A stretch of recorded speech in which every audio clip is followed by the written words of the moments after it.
So by clicking on this video, you've already seen this YouTube update in action. Yes, it's the new label on the thumbnail. And to be honest with you, I'm on the fence about this one. Alright, I'm going to level with you here.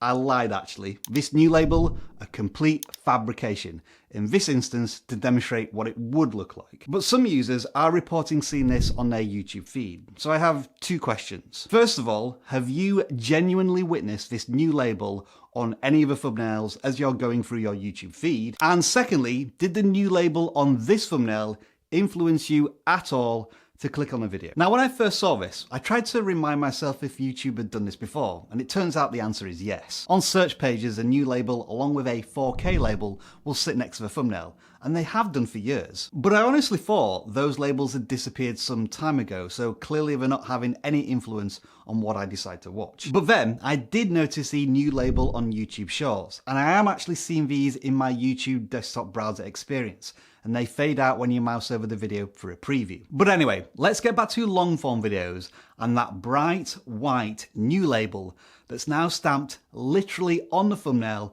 along with a video length. Is this a good thing or a bad thing? Well, it is an immediate visual identifier of fresh content that might be useful to viewers of YouTube. Instead of having to check how old the video is, you can just rely on this icon to tell you that the video is less than, I don't know, let's say a week old. And you could argue that this will reward high video frequency creators because they'll have this new icon next to all of their videos. But obviously the counter argument to that is that if this label does end up being important, creators will be forced to go with quantity over quality. And nobody wants to see that, right? And of course, having another thing burned literally into a thumbnail is going to be a design challenge for creators. In this example you saw earlier, it ruined whatever the thumbnail arrow was trying to point to. But here's the thing, there does have to be a little give and take. YouTube finally, after many years of begging, gave us all something we really wanted.